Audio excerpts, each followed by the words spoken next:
ఇప్పుడు విశాఖ స్టీల్ ప్లాంట్ని ప్రైవేటీకరణ చేస్తున్నారా?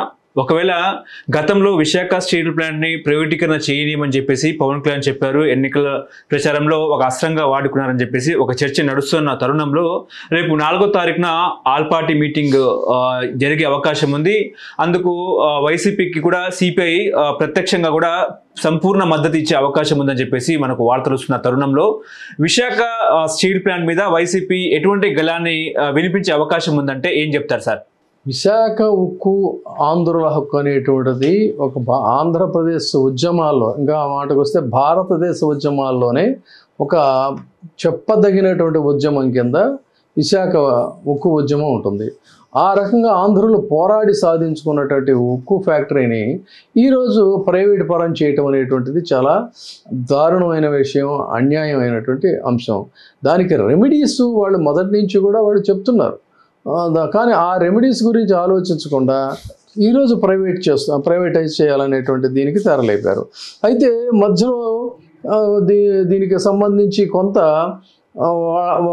ఫండ్స్ అనేవేవో శాంక్షన్ చేస్తే ఇంకేముంది, ఇదంతా మాదే ఆర్భాటం, మేము ఆపేసేసాము అని చెప్పని సాక్షాత్తు కేంద్ర మంత్రి రామ్మోహన్ నాయుడు, అదే రకంగా చంద్రబాబు నాయుడు గారు వీళ్ళు పదే చాలా చోట్ల అదొక ఘనకార్యంలాగా చెప్తా ఉన్నారు. తెర వెనక నుంచి జరుగుతున్న వ్యవహారం ఏంటంటే ప్రైవేటీకరణకి జరుగుతున్నటువంటి ప్రయత్నాలు. ఒకవైపు వీళ్ళేమో ఇలా చేస్తున్నారు.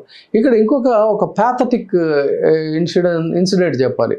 కర్ణుడి చావుకి కారణం అన్నట్టుగా జగన్మోహన్ రెడ్డి ఓటమికి ఉన్నటువంటి అనేక కారణాల్లో ఈ విశాఖ ప్రైవేటీకరణ అనేటువంటి అంశం కూడా ఒకటి. నిజానికి జగన్మోహన్ రెడ్డి చేసినటువంటి వ్యవహారం ఏంటి అంటే, ఆయన తన టెన్యూర్లో, తన పాలనలో ఎలాంటి పరిస్థితుల్లో కూడా ఆ ప్రయత్నాలు కేంద్రం చేసినా కూడా దాన్ని సైలెంట్గా దాన్ని హోల్డ్ చేశాడు. నేనున్నంత వరకు కూడా ఇది ప్రైవేటీకరణ జరగడానికి వీల్లేదని. సో ఆ రోజున జగన్మోహన్ రెడ్డితో కేంద్రంలో ఎన్డీఏకు ఉన్నటువంటి అవసరాల రీత్యా కానీ, లేదు అంటే ఒక అనుకూలమైనటువంటి కేంద్ర రాష్ట్ర సంబంధాల ప్రాతిపదికగా కానీ అది ఉంచారు. అయితే దీన్ని ఆయన చెప్పుకోవడంలో మాత్రం టోటల్గా ఫెయిల్ అయ్యాడు.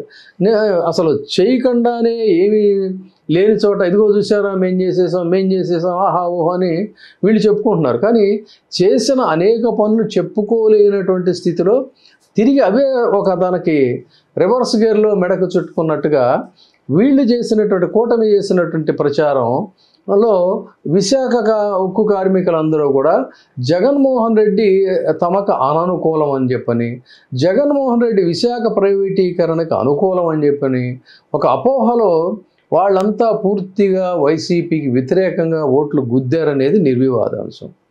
ఆ రోజు నమ్మారు. వీళ్ళ యొక్క ప్రచారాలు నమ్మి రేపు గనక ఈ కూటమి అధికారంలోకి వచ్చినట్టయితే మనకు బ్రహ్మాండంగా ఒక young dynamic force Pawan Kalyan, ఆయన మనకి చాలా న్యాయం చేస్తాడు, చంద్రబాబు నాయుడు గారు గొప్ప అనుభవశాలి, ఆయన బ్రేకులేసి ఆపేస్తాడని చెప్పని పాపం వాళ్ళు విశ్వసించారు, నమ్మారు. కానీ నమ్మిన నమ్మకాన్ని ఈ రోజున ఎవరినైతే నమ్మారో వాళ్ళే ఇవాళ పూర్తిగా అదేదో తమకు సంబంధించినటువంటి అంశం కాదన్నట్టుగా మాట్లాడుతున్నటువంటి స్థితి. ఈ నేపథ్యంలో సాక్షాత్తు కన్సర్న్ మినిస్టర్ కుమార గౌడ చాలా స్పష్టంగా జగన్మోహన్ రెడ్డి ఆయన హోల్డ్ చేశాడనే దాన్ని ఆయన స్పష్టంగా ప్రకటించాడు. దాన్ని కూడా వీళ్ళు గట్టిగా గొంతెత్తి రీసౌండ్ ఇచ్చేటట్టుగా కూడా వైసీపీ వాళ్ళు చెప్పుకోలేకపోయారు. ఇది వాళ్ళ యొక్క. కానీ ఇప్పుడు విశాఖ ఉక్కు మీద విషం చిమ్ముతా ఉన్నారు. ఇప్పుడు అనవసరంగా కార్మిక సంఘాలు ఆందోళన చేస్తున్నారు. మరి వైసీపీ ఉన్నప్పుడు ఎందుకు ఆందోళన చేయలేదు, ఢిల్లీని జగన్మోహన్ రెడ్డి ఎందుకు ప్రశ్నించలేదని చెప్పేసి డిప్యూటీ సీఎం మాట్లాడుతున్నారు.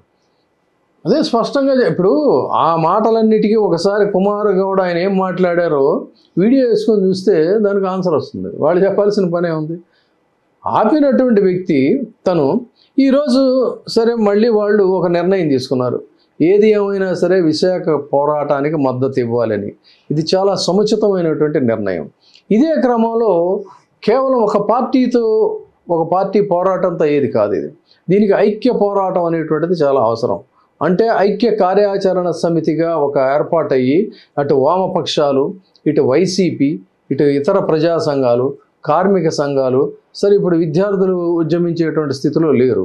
కానీ కొద్ది మంది విద్యార్థులు వచ్చినా కూడా అటు విద్యార్థి వర్గాలు అట్లాగే యువత కూడా ఆ రోజుల్లో ఉన్న పోరాట స్మృతి నేటి యువతలో కనిపించడం లేదు.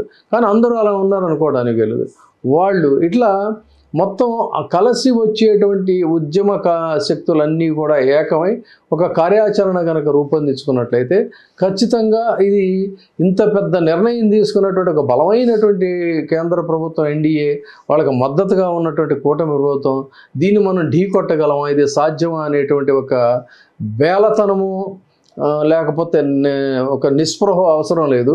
ఖచ్చితంగా ఒక పోరాట స్ఫూర్తితో పోరాట పటిమతో కనుక ఉద్యమించినట్లయితే విజయం సాధించే అవకాశాలు కూడా 14,000 కోట్లు సాయం చేసింది కదా కేంద్రం అన్నట్టు మాట్లాడుతున్నారుగా. వాళ్ళు విశాఖ కార్మికులే చెప్పారు 14,000 కోట్ల సహాయం అనేటువంటిది మాకు చేసినటువంటిది కాదు, భవిష్యత్తులో ప్రైవేటీకరణ చేయడానికి సానుకూలంగా ఉండటం కోసం వాళ్ళ మీద ఈ బర్డెన్ అనేది లేకుండా రిలీఫ్ కోసం చేసింది తప్ప మా కోసం చేసింది కాదని ఆ టెక్నికాలిటీస్ అన్నీ కూడా విశాఖ కార్మికులే చెప్పారు. దానికి మసిపూసి మారేడుకాయ చేస్తే అట్లా కుదరదుగా. హలో, తెలుగు రాజ్యం ఛానల్ చూస్తున్నారా? సామాజిక రాజకీయ జీవన చిత్రణే తెలుగు రాజ్యం. అతిశయోక్తులు అసత్యాలు ఉండవు. రాజకీయ కోణం కాదు, ప్రజా కోణమే కొలబద్ద. తెలుగు రాజ్యం వీక్షణ మీ ఉత్తమ అభిరుచికి నిదర్శనం.